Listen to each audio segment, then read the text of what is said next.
మాయన్న పల్లె పల్లె కదిలిండు జగిత్యాలకే ముద్దు బిడ్డడే ఓయన్న మన జీవన్ రెడ్డన్న జనము తెచ్చిన నాయకులమ్మ ఓయమ్మ మన జీవన్ రెడ్డన్న జగిత్యాలకే ముద్దు బిడ్డడే ఓయన్న మాయన్న జీవన్న జనము మెచ్చిన నాయకులమ్మ ఓయమ్మ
కూట పైన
జిల్లాల కలిపే గోదావరి నదిపై కమ్మునూరు కల మడుగు పంచేనా కట్టిస్తుండు కదా అన్న జీవన్న కట్టిస్తుండు కదా అన్న జీవన్న కట్టిస్తుండు కదా అన్న జీవన్న నువ్వోటే దిగి నివారించగా నూతనంగా సబ్ స్టేషన్లు కట్టించే అదిగో జగిత్యాల డిగ్రీ కళాశాల ఆవరణలో మరియు మోతేలో కూడా ఆవరణలో మరియు మోతలో కూడా ఆవరణలో మరియు మోతలో కూడా పోలాస చెల్లి 6 నగరంలో మంజూరు చేయించనే అన్న మాయన్న మాయన్న జీవన్న చెల్గల చెత్త రాజీవ్ మల్ల మాకెదు పెట్టించనే అన్న మాయన్న మాయన్న జీవన్న పేదల పాలిట పెన్నీదై బయలుకి వస్తు కాంగ్రెస్ వాళ్ళు కాలేజీ పెట్టింది కాంగ్రెస్ వాళ్ళు యూనివర్సిటీ కట్టించింది కాంగ్రెస్ వాళ్ళు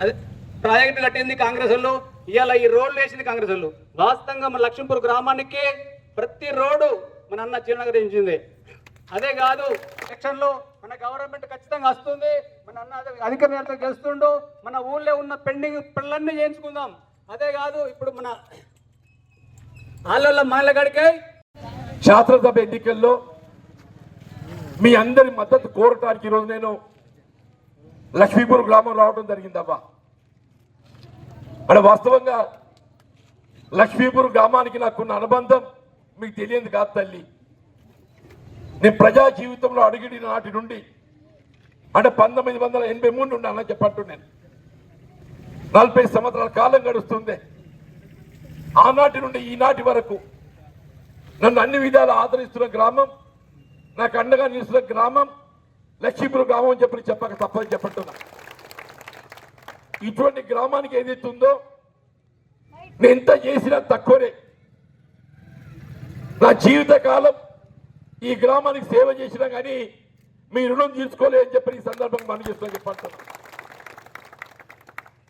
లక్ష్మీపూర్ గ్రామం అంటేనే సిరులు పండించే గ్రామం లక్ష్మీపురం అని చెప్పంటున్నా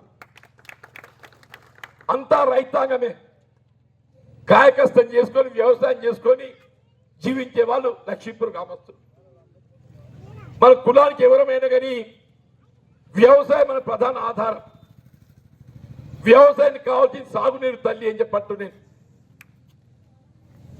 ఇప్పుడు మా మిత్రుడు వెంకటరెడ్డి గారు మాట్లాడుతూ కాంగ్రెస్ ఏం చేసింది అది నాకు ఆశ్చర్యం కలుగుతుందా? కాంగ్రెస్ ఏం చేయకుండా కాలనీలు వచ్చినాయవా? ఒకసారి ఆలోచన చేయండి తల్లి. ఈ కాలనీలు ఎవరు తెచ్చిండ్రు, ఎప్పుడు వచ్చినాయి? ఇందిరమ్మ తల్లి సచి ఏ లోకాలు ఉన్నదో కానీ గోదావరి నదిపై పోచంపాడు వద్ద ప్రాజెక్ట్ నిర్మాణం చేసి మన వెనుకబడిన ప్రాంతం కరీంనగర్ జిల్లా అన్నట్టు ఉమ్మడి జగిత్యాల ప్రాంతానికి అందరికీ సాగునీరు కల్పించే విధంగా కాలువలు తవ్వావా? ఇవాళ మనకి ఏదైతుందో వ్యవసాయం తోడ్పడ్డది కాంగ్రెస్ పార్టీ. ఇందిరమ్మ తల్లి అని చెప్పండి.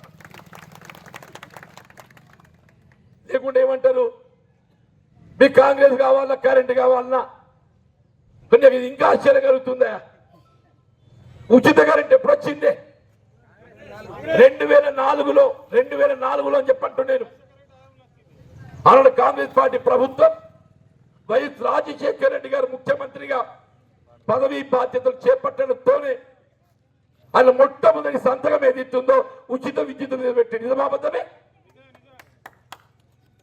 మన తెలంగాణ ప్రాంత రైతాంగం కాలువ చివరి భూములకు నీరు అందడంలో ఇబ్బంది ఉందని చెప్పి గ్రహించి విద్యుత్ భారం కాకూడదనే భావన ఆలోచనతో ఉచిత విద్యుత్ కార్యక్రమం అమలు చేసి తలపెట్టడమే కాదు, మన చెల్లించవలసిన బకాయిలన్నీ కూడా రద్దు చేసినారని చెప్పంటున్నా. ఒక్కసారి గుర్తు చేసుకోండి చెప్పంటున్నా. ఆయన రోజుకు 9 గంటలు, దినంలో 5 గంటలు, రాత్రి 4 గంటలు. ఏ బాయ్ అయినా కానీ ఏదైతుందో 5-6 గంటల కంటే ఎక్కువ ఆపదే. 5 గంటలు కరెంట్ వచ్చినాక మళ్ళా నడమ గ్యాప్ ఇస్తే మళ్ళా నీళ్లు ఉడతాయి, మళ్ళా పెట్టుకోవచ్చు. నిజమాబద్ధమన్నా వ్యవసాయం చేసిన చెప్తుంది అసలు ఏంది సంగతి అనేది. మేము 20 ఏళ్ల కింద కరెంట్ ఇస్తే నువ్వెన్న రాజ్యానికి వచ్చిన పోయి 10 ఏళ్ల కింద వచ్చారు. 10 ఏళ్ల కింద టీఆర్ఎస్ పార్టీ ఎప్పుడు వచ్చిందన్న? 10 సంవత్సరాల క్రితం. ఉచిత కరెంట్ ఎప్పటికి వస్తుంది? 20 ఏళ్ళకెళ్ళి. 20 ఏళ్ళకి వచ్చే కరెంటు నిన్న కాక మొన్న చిరుడు ఏదైతే ఉందో నేను కరెంట్ ఇస్తున్నా. అరే నాయన నువ్వు ఇస్తున్నావు, నీ అలా ఇస్తలేవని అలా నీది కొనసాగింపు. కాంగ్రెస్ పార్టీ అమలు చేతలు పెట్టినటువంటి యొక్క ఉచిత విద్యుత్తుకు నీది కొనసాగింపు మాత్రమే చెప్పట్టు నేను. మా రైతాంగానికి కరెంటు కావాలి, కరెంట్ ఇచ్చే కాంగ్రెస్ పార్టీ కావాలంటూ నేను. కరెంటు కావాలి, కరెంట్ ఇచ్చే కాంగ్రెస్ పార్టీ కావాలి, 2 కావాలని చెప్పట్టు, 2 కావాలంటూ నేను. ముందు మనం ఏది ఇస్తుందో రైస్ మిల్లర్ దగ్గర అమ్ముకుందామే అన్నాడు. 450 రూపాయలు ఉంటే ఆ కాలంలో 50 రూపాయలు కోత పెట్టి 400 వచ్చినాయి. గ్రామాన ధాన్యం సేకరణ కేంద్రాలు ఏర్పాటు చేస్తామంటే అందరు ఆశ్చర్యపోయింది.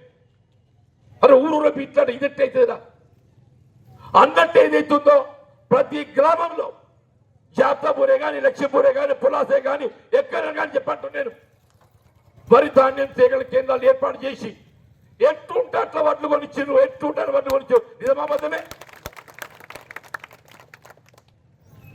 కటింగ్ 2000 వేయింది, జనన వరద వేయింది. ఏమిరా అంటే నేను రైతు బంధు ఇస్తున్నా, ఈ చేతులకు 5000 ఇస్తున్నావు, ఆ చేతులు 4000 కొడుతున్నావు. ఏం మిగులుతుందా రైతుకు చెప్పేది? నేను చెప్తున్నా మీ దయతోని రేపు కాంగ్రెస్ ప్రభుత్వం అధికారం రావడంతోనే కేవలం మద్దతు ధరే కాదు, మద్దతు ధరకు తోడు అదనంగా ప్రతి క్వింటల్ మీద 500 రూపాయలు ఎక్కితే 500 రూపాయలు చెప్పట్టు నేను. మా ఆడబిడ్డలకు ఏదైతుందో రవాణా సౌకర్యం మీరు ఎక్కడికి వెళ్ళిపోయినవ్వా మీకు ఉచిత రవాణా సౌకర్యం అని చెప్పట్టు. మరి ఏంటో మా మొగలను పట్టుకొని చాలా కొట్టికెళ్ళలేదా నేను? ఉన్నమాట చెప్తున్నాను, ఆడవాళ్ళకి మాత్రమే టికెట్ మాఫు, మొగోళ్ళకు లేదయ్యా. ఇన్నదా? ఆడబిడ్డలు సంసారాలు నిలబెడతారు కాబట్టి వాళ్ళకు మాత్రమే ఆర్టీసీలో టికెట్ మాఫీ అని చెప్పంటున్నాను నేను. మన దగ్గర బాగా అయ్యాడికి అలాగే లక్ష్మీపురం వాటర్ ప్లాంట్ పెట్టింది నేను. ఎవరు పెట్టిన వాటర్ ప్లాంట్? నేను పెట్టినా. మళ్ళీ లక్ష్మీపురంలో అనునిత్యం రోజు ఏదైతుందో రెగ్యులర్ గా మంచినీళ్ళు శుద్ధి చేసి తాగిపించే బాధ్యత నాది అని చెప్పంటున్నా. లక్ష్మీపురం ఉండే గ్రామ సమస్యలు ఇవ్వను కానీ నా సమస్య నేనే మీ ఊరు అయినప్పుడు ఇంకేముంది? ఆ సీడ్ ప్లాంట్ పెడతామన్నారా? 10 ఏళ్ళు అయింది కవితమ్మ దొరసాని శంకుస్థాపన చేసింది. నిజమా అబద్ధమన్నా? కవితమ్మ దొరసాని శంకుస్థాపన చేసింది. ఇప్పటికి అట్లే ఉందా? సగం అయింది, సగం కాలేదు. నేను చెప్తున్నా, ఏ సంఖ్య 6 నెలల లోపల నిధులు కేటాయింపు చేసి సీడ్ ప్లాంట్ కంప్లీట్ చేసే బాధ్యత నాది అని చెప్పంటున్నా. 2024 నూతన సంవత్సర కానుక ఆన్లైన్ సైట్ ఆల్వేస్ ఓపెన్. ఎవరు రేషన్ కార్డు అప్లై చేసుకోండి, వారం లోపల మీకు రేషన్ కార్డు ఇప్పించే బాధ్యత నాది అని చెప్పంటున్నా. ఇది కాంగ్రెస్ పార్టీ ఆలోచన విధానం అంటుండే. కరెంటు తల్లి కరెంటు ఇలా మాట్లాడుతున్న దొరగారు కరెంటు గురించి. రైతాంగానికి ఉచితంగా ఇవ్వడమే కాదు, రైతాంగానికి ఉచితంగా ఇవ్వడంతో పాటుగా మా ఆడబిడ్డలు ఇండ్ల కరెంట్ చెప్పంటున్నా. ఆనాడు 2 నెలలకు ఒకసారి కరెంట్ ఉండేనే బిల్లు వసూలు. ఇలా తల్లి నెలకు ధర వస్తుందా తెలీదా? నెలకు ధర వస్తుంది, నెల 1000 రూపాయలు వస్తుంది, 500 1000. ఇదేం పాపం అబ్బా? నేను అంటున్నా, కరెంట్ తీయగా తల్లి బిల్లు చూస్తే షాక్ కొడుతుంది, బిల్లు చూస్తే షాక్ కొడుతుందని చెప్పంటున్నాను. ఒక నెల ఆగుండవా? నెల ఆగుండి జనవరి 24 1వ తారీఖు, ఈ డిసెంబర్ ఆఖరి నెల, మళ్ళా వచ్చే నెలకెళ్ళి ఏదైతుందో 200 యూనిట్ల వరకు లోపు ఎవరైతే కరెంట్ కాలుస్తారో వారికి అందరి పూర్తిగా బిల్లు మాఫీ అంటున్నాను. 200 యూనిట్లు అంటే ఎరికైనా 4 కాదు 5 బుగ్గలు పెట్టుకో, 4 కాదు 5 బుగ్గలు పెట్టుకో, 2 పంకలు పెట్టుకో, మీకోటి మీ పిల్లల కోటి ఒక టీవీ పెట్టుకో. మీ కరెంట్ మాఫీ చేసే బాధ్యత నాది, ఎవరు నాది అంటున్నాను. ఆ నన్ను పక్కన పెట్టుండే, నా 100 ఎక్కువైనా మంచిదే, కానీ నేను పక్కా గ్యారంటీ ఇస్తా. 1 జనవరికి గ్యారంటీ, మా గ్యారంటీ కాదు, అది కూడా పోంటున్నాను. ఇది కూడా ఏమంటాడు, కాంగ్రెస్ పెన్షన్ వస్తుంది, నువ్వెవరు రా నీ ఇంట్లోకి ఇస్తున్నావు. దొరగారికి ఇంట్లోకి వెళ్ళి ఇస్తే నిజంగానే పోతుంది కావచ్చు. దొర ఆయన జేబులోకి వెళ్ళి ఇస్తలేడు తల్లి. ఆయనైనా నేనే సర్కార్ ఖజానా. అవునమ్మా? గరీబుల సాయం చేస్తే తప్ప అన్నమ్మా? మేము ఎప్పుడు అడ్డపడు కాదు. 2000 కాదు తల్లి, 2000 చాలా 4000 ఇప్పిస్తా. 4000 అంటున్నా. నేను మా ఆడబిడ్డలు బీడీలు చేస్తున్నా. కొద్దిమంది బీడీలు చేసే వాళ్ళకు 2014 తర్వాత పిఎఫ్ కట్ అయితే పెన్షన్ లేదట. ఇది ఎక్కడ బాగుతావా? బీడీలు చేసిన వాళ్ళకి అందరు పెన్షన్ ఇవ్వాలని చేద్దామా? నేను చెప్తున్నావా, ఒక నెల ఆగుతుంది, నెల ఆగుకంతే. బీడీలు చేసిన వాళ్ళకి అందరికీ కాదు, ముసలోళ్ళు, ముడిగేళ్ళు, ఒంటరి మహిళలు ఎవరని కానీ ఇవ్వ, అందరికి 4000. 4000 కాంగ్రెస్ పార్టీ 4000. మీ 4000 కావాలి, 2000 కావాలన్నా? అవునా? మరి చేయలేకుండా 4000 కావాలి, చేయలేకుండా 4000 పెన్షన్ చేయలేకుండా చేయలేపురాలుగా 4000, ఎవరు చేయలేపురాలు 2000 వరకు నాకు తెలియదుగా. బరాబర్ అందరికి ఇప్పిస్తా, బరాబరి అందరికి 4000 ఇప్పిస్తా అంటున్నాను. ఇది కాంగ్రెస్ పార్టీ ఆలోచన విధానం. చెప్పంట ఇది ఎక్కడ పాపం రా? ఒక మాట చెప్తుంటావా, మీ నన్ను గెలిపించిన తర్వాత ఈ ఊరికి గెలిచినాక ఆర్టీసీ బస్సులే తప్పనేది. తల్లి నేను కార్లో రాను, బస్ ఎక్కి బస్సులు వేస్తా అని చెప్పంటున్నాను. మన రేచపల్లి చెప్పిన గెలిచినాక మొట్టమొదటి రేచపల్లి పోయేది ఆర్టీసీ బస్సులే పోతా, లక్ష్మీపురం వచ్చేది ఆర్టీసీ బస్సులే తప్ప చెప్పంటున్నాను. ఏమయ్యా ఎందుకంటే వెళ్ళి రోజుకి 5 కిలోమీటర్లు నడిచింది, బస్ బంద్ అవుతుందా? ఇదే తెల్లగారు నాకు ఇండియా కోరుకున్నామే. అరే ఇక్కడ ఆశ్చర్యం అనిపిస్తుందా? ఏ 5 ఏళ్లలో ఎన్ని మార్పులు వచ్చినాయి రాజ్యం? ఒక్కసారి మళ్ళీ జీవరెడ్డికి అవకాశం ఇవ్వండి. లక్ష్మీపూర్ ఏదైతుందో సిరులు పండిస్తా, లక్ష్మీపురంలో సిరులు పండిస్తా అని చెప్పంటున్నాను. దయచేసి ఆశీర్వదించని కోరుతూ సెలవు తీసుకుంటున్నా. చేతి గుర్తుకే, చేతి గుర్తుకే, చేతి గుర్తుకే.